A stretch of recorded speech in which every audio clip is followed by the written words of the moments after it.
Today we'll talk about the paper Reversible Federated Unlearning via Selective Sparse Adapter. Sounds interesting. Yeah, okay, let's unpack this because it dives into a really interesting challenge. Hmm. How do we train AI collaboratively, respecting people's privacy and their right to have their data, or maybe the knowledge from it, removed later? Mhm. This is especially relevant in the world of federated learning. Exactly. Federated learning, or FL, is this increasingly popular way to train models across, multiple devices or organizations without centralizing all the raw data. Right. It's fundamentally a privacy-conscious approach where the training happens locally and only model updates get shared. But what happens when someone wants their contribution or maybe the resulting knowledge in that shared model to be forgotten? Yeah, that's the tricky part. We've seen this need highlighted in discussions around AI training data, for sure. In the context of FL, that's where federated unlearning, or FU, comes into play. Precisely. Federated unlearning deals with this really complex task of removing specific knowledge from a model that's been built collaboratively through federated learning. It's more involved than just, like, hitting delete on a data set that was used in isolation. Much more involved. And as this paper points out, current methods for FU run into some pretty significant roadblocks. Yeah, they do. We're talking about the risk of accidentally wiping out useful knowledge for other collaborators, Indiscriminate unlearning. making the forgetting permanent, even if that's not desired, Irreversible, yeah. and just the sheer cost of doing it. Compute power, communication. Those are the core issues this paper tackles, exactly. Existing unlearning methods often struggle with precision, really targeting the specific knowledge without causing collateral damage to other parts of the model. Right. Plus, that lack of easy reversibility is a real limitation if unlearning needs change. Definitely. And the resource demands of constant retraining or these large-scale model modifications are a major practical concern. So that brings us to the heart of our deep dive today.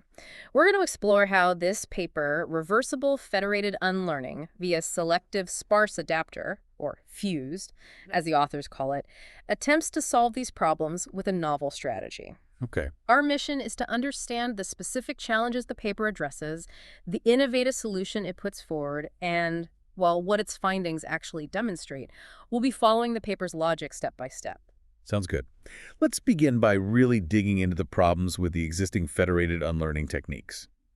The paper neatly categorizes these into two main buckets: methods based on retraining and those that involve direct model manipulation. Retraining sounds like the most obvious approach, right? Just, take out the data you want to forget and retrain the whole model from scratch. In theory, yes. Yeah. The paper acknowledges that retraining is often seen as the sort of gold standard for achieving thorough unlearning. Yeah. By retraining without the specific data, the resulting model should, ideally, behave as if it never even saw that information. But there's a major drawback there, isn't there? It sounds incredibly demanding in terms of resources. Absolutely. Retraining needs significant computational power and extensive communication between the central server and all the participating clients. Moreover, it frequently requires retaining all the historical training data, which can raise its own privacy concerns and might not even be feasible in many real-world setups. Okay, so retraining has some clear limitations. What about these model manipulation methods? How do they try to achieve unlearning? Well, these approaches attempt to directly alter the model's internal parameters to eliminate the influence of the unwanted knowledge. How? This can involve various techniques, like adjusting the gradients that led to learning that knowledge, or maybe using knowledge distillation to transfer knowledge to a forgetting model, or even directly setting certain parameters to 0. That sounds potentially more efficient than a full retrain, at least at first glance. It can seem that way. But the paper highlighted some specific limitations with these existing methods, right? Let's delve into those. The first one they mention is indiscriminate unlearning. What's the central issue there? What's fascinating here is that in a federated setting, different clients often contribute data that contains overlapping information. Right, like similar patient data from different hospitals. Exactly. Huh. Multiple hospitals might share data related to similar conditions. If one hospital requests to unlearn its data, a straightforward unlearning method might unintentionally remove knowledge that was also present in the data from other hospitals. So it harms their performance. Precisely. Huh. Consequently harming the performance of their models. It's like trying to surgically remove one memory and accidentally affecting related ones. So trying to erase knowledge from one participant ends up negatively impacting others who contributed similar data, a real challenge in collaborative learning. Okay, the next hurdle they point out is irreversible unlearning. Why is that a problem? Well, if we connect this to the bigger picture, in practical applications, unlearning requests might not always be final, right? Sure. A user might initially want their data forgotten, but could later change their mind. Many current unlearning techniques lack an easy way to recover the forgotten knowledge without going through another full retraining cycle. It's like permanently deleting something instead of having an undo option. Exactly. It lacks flexibility. Right, it lacks flexibility. And the last major challenge they discuss is the significant unlearning costs. We already touched on retraining being expensive, but even these direct model manipulation methods can have substantial hidden costs, can't they? Absolutely. Right. While they might bypass the full retraining process, some model manipulation techniques can still require considerable computational resources. Additionally, as the paper notes, they might need significant storage to keep track of the modifications made, or maybe to maintain backup versions of the model as a safeguard, Like an undo mechanism. effectively acting as an undo mechanism, which just adds to the overall cost. Okay, so those are the main obstacles in the way of effective federated unlearning. Now let's get to the core of this paper. Fused, the solution they're proposing. It's described as a reversible approach using these selective sparse adapters. What does that actually entail? The fundamental idea behind FUSED is, first, identify the parts of the model that are most sensitive to the specific knowledge we want to unlearn. Okay. Then it uses small adaptable modules called sparse adapters to precisely target and overwrite that knowledge. Overwrite, not just erase. Right. And the reversible aspect comes from the fact that these adapters can be added to and removed from the main model without fundamentally altering its original core parameters. Ah, interesting. Their key insight is to use small, sparse adapters that could be selectively trained and crucially removed, making the unlearning reversible and also efficient.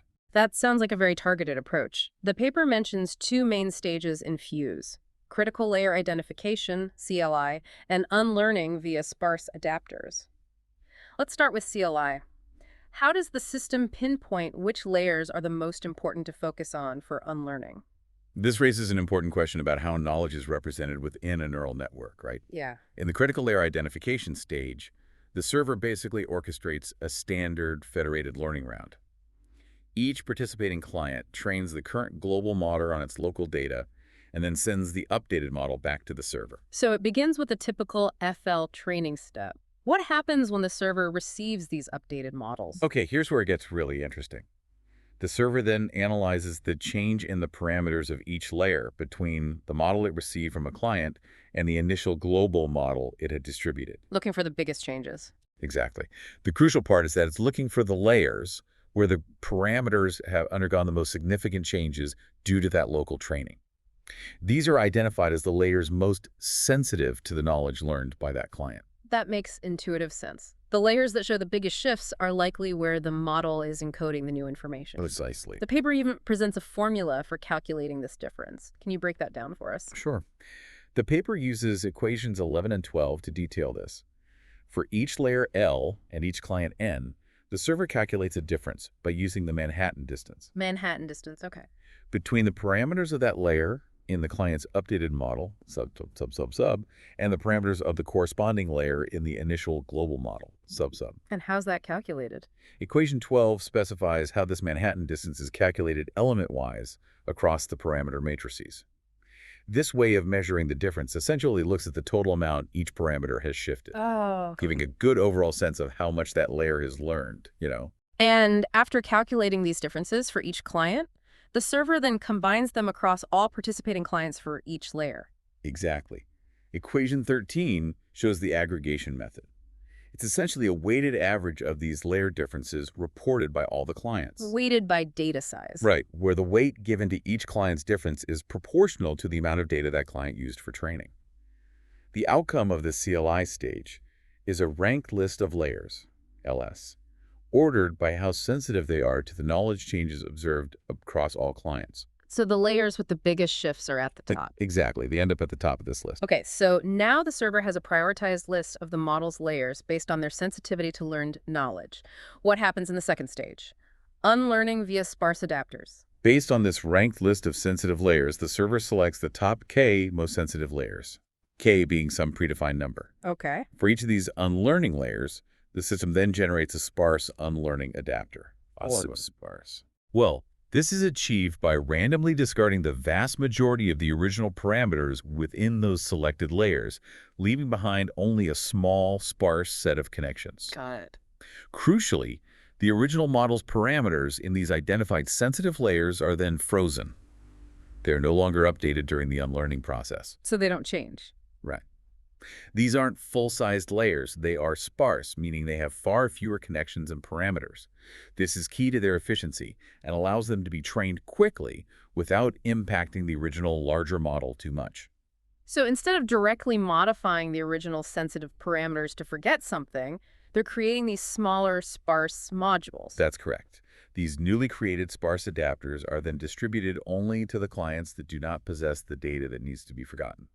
Only the ones keeping their data. Right. These clients then proceed to retrain only these small, sparse adapters using their remaining relevant data. And the main model stays frozen. The original frozen layers of the main model remain untouched throughout this adapter training. That's a clever way to isolate the unlearning process. So the unlearning isn't happening by trying to actively erase something, but rather by learning something new on top of the frozen layer using the remaining knowledge. Precisely. During inference, the model is making predictions. The updated parameters for the unlearning layer are obtained by simply adding the parameters of the newly trained sparse adapter to the original frozen layer parameters. And how does this specific approach address the challenges we discussed earlier, particularly the issue of indiscriminate unlearning? Well, because the sparse adapters are trained on the remaining untargeted knowledge, the data that isn't being forgotten. The process encourages the model to selectively overwrite the unwanted knowledge in those sensitive layers with the existing desired knowledge. So it's replacing it. It's a more targeted overwriting mechanism rather than a broad erasure that could affect other learned patterns. And what about the reversibility aspect? How does adding these adapters make it easier to remember the original knowledge later if needed? It's quite elegant in its simplicity, actually. Yeah. Because the original model's sensitive layer parameters are frozen and remain unchanged, to recover the original knowledge, you simply remove the unlearning adapters. The underlying model with its original knowledge is still intact. So this addresses a really important real-world concern, the ability for individuals to change their minds about their data. It's not a permanent erasure. Right. That makes a lot of sense. Yeah. And the reduction in unlearning costs. These sparse adapters must be significantly smaller and much faster to train than the full model layers, right? Absolutely. The sparse nature of the adapters means they contain far fewer parameters compared to the full layers. Which means less compute, less communication. Exactly. This directly translates to lower computational costs for training these adapters and reduced communication costs for distributing them among the clients. The paper also includes Algorithm 1, which provides a concise step-by-step overview of the entire fused algorithm if you want to see the flow. Okay. So Fused appears to offer a really distinct approach to federated unlearning. What does the paper emphasize as the key novel contributions of this research? The paper explicitly highlights three main novel contributions. First and foremost is the proposal of Fuse itself, this reversible federated unlearning method that leverages sparse adapters retrained independently. Right, the core idea. Second is the introduction of the critical layer identification, CLI method, which offers a way to accurately pinpoint the sensitive layers within the model for targeted unlearning, Making the adapters smaller and cheaper. consequently having to minimize the size and cost of the adapters. And third, the authors provide both a theoretical justification for why this approach should work and extensive experimental validation of Fuse across various unlearning scenarios within federated learning environments. Let's delve into that theoretical justification. The paper includes a section explaining the underlying principles of this knowledge overriding process. What's the core insight there? What's fascinating here is that they draw upon existing theoretical work that examines how neural networks learn multiple tasks sequentially. Okay. They consider two distinct learning tasks, T1, which represents the original training, including the knowledge to be forgotten, and T2, which represents the retraining of the sparse adapters on the remaining data to overwrite the unwanted knowledge. Got it. Two tasks, T1 and T2. And each of these tasks has its own associated loss function. And they make certain assumptions about the characteristics of these loss functions, correct? Yes, they introduce two key assumptions. The first is that the loss functions are continuous and differentiable with respect to the model's parameters. Pretty standard stuff. The second is that in the vicinity of the optimal parameters for the original task, the loss function can be reasonably approximated using a first-order Taylor series expansion. Okay, and how do these assumptions lead to the concept of this knowledge overwriting? Well, building upon these assumptions in previous research, they analyze how learning a new task, T2, impacts the performance on the original task, T1.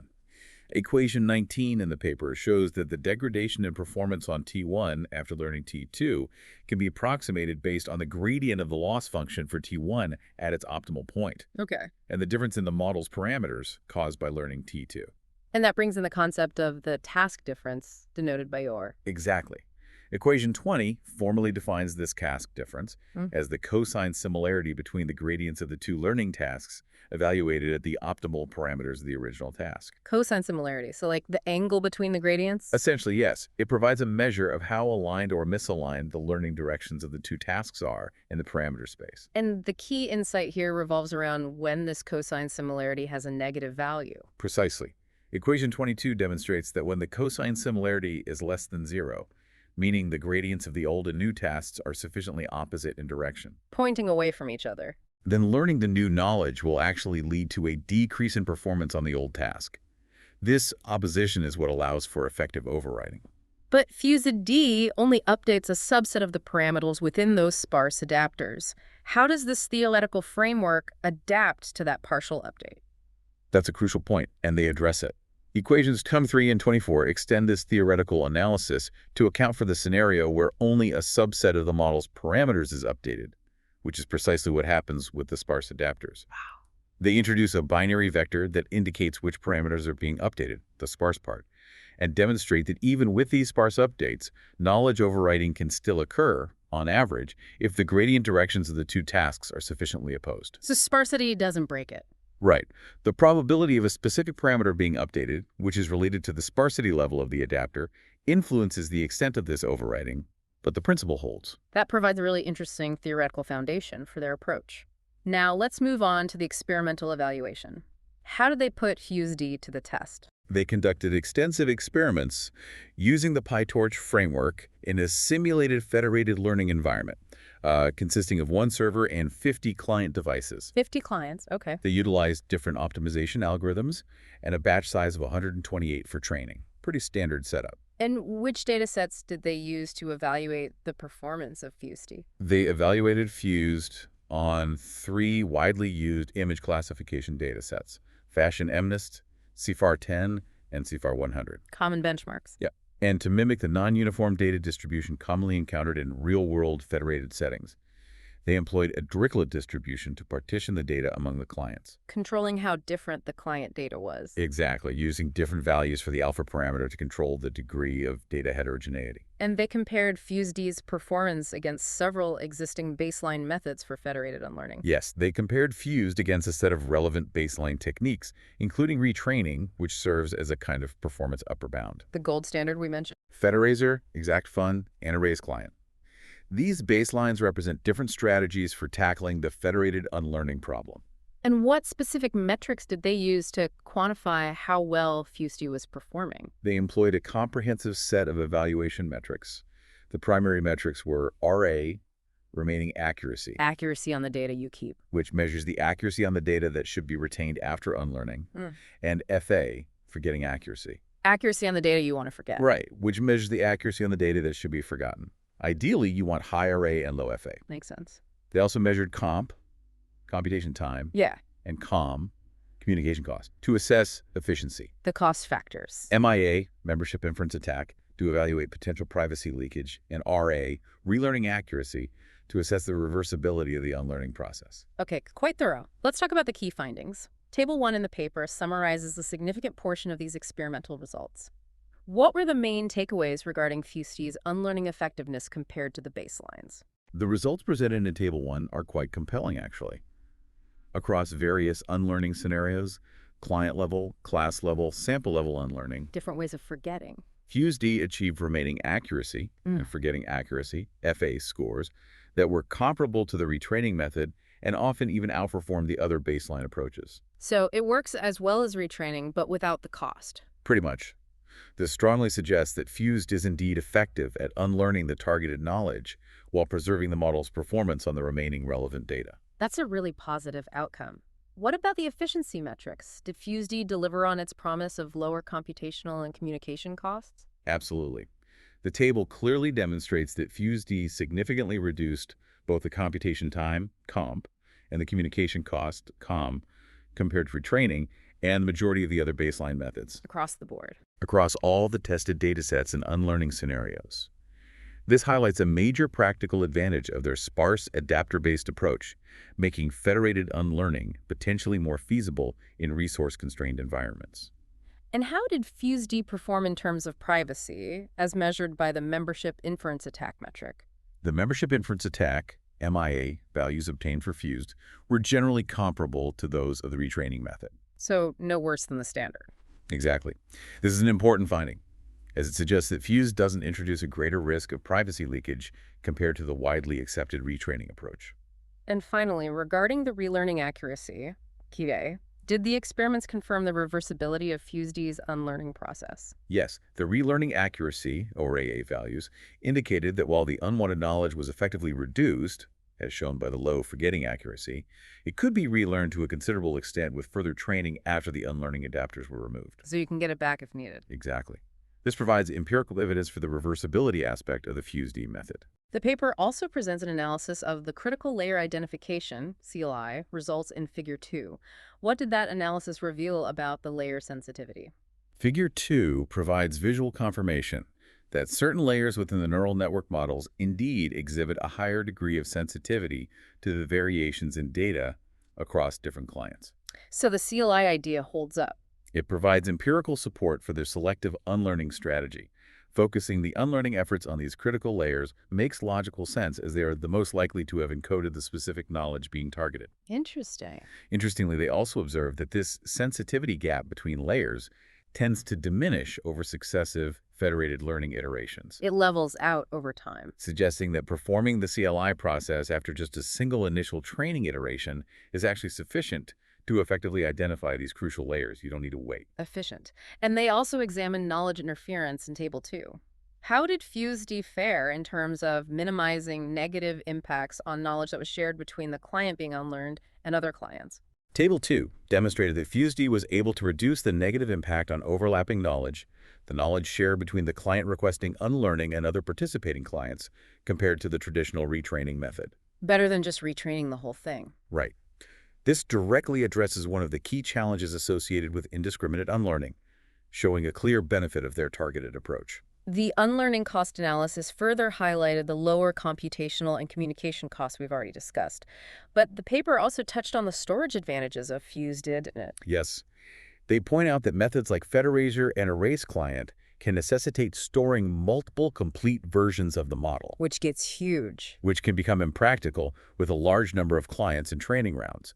In contrast, FuseD primarily requires storing the original global model and the relatively small, sparse adapters, Much less storage needed. offering a significant advantage in terms of storage efficiency.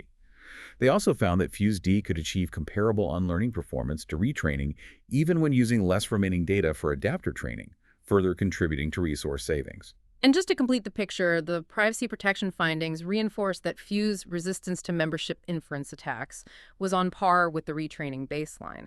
Finally, they conducted an ablation study on the CLI component itself, presented in Figure 3. What did that show? The ablation study illustrated in Figure 3 underscores the importance of the critical layer identification step. They basically compared FuseD with a version where they just picked layers randomly for the adapters. Labeled WORO CLI without CLI. Right, and they showed that using CLI consistently resulted in better remaining accuracy on the retained knowledge in both client-level and class-level unlearning scenarios. So identifying the right layers really matters. Exactly. This definitively confirms that the initial step of identifying and targeting the most sensitive layers is crucial for the overall effectiveness of the fused-deed approach. So FUSed appears to be a really significant advancement in the field of federated unlearning, effectively tackling several key limitations inherent in existing methods. It seems so. In their concluding remarks, the authors reiterate its importance in addressing indiscriminate unlearning, the lack of reversibility, and those high computational and communication costs. They emphasize the core innovation of Fuse today: the strategic use of selective sparse adapters that are specifically trained to overwrite the unwanted knowledge in the most sensitive parts of the federated model.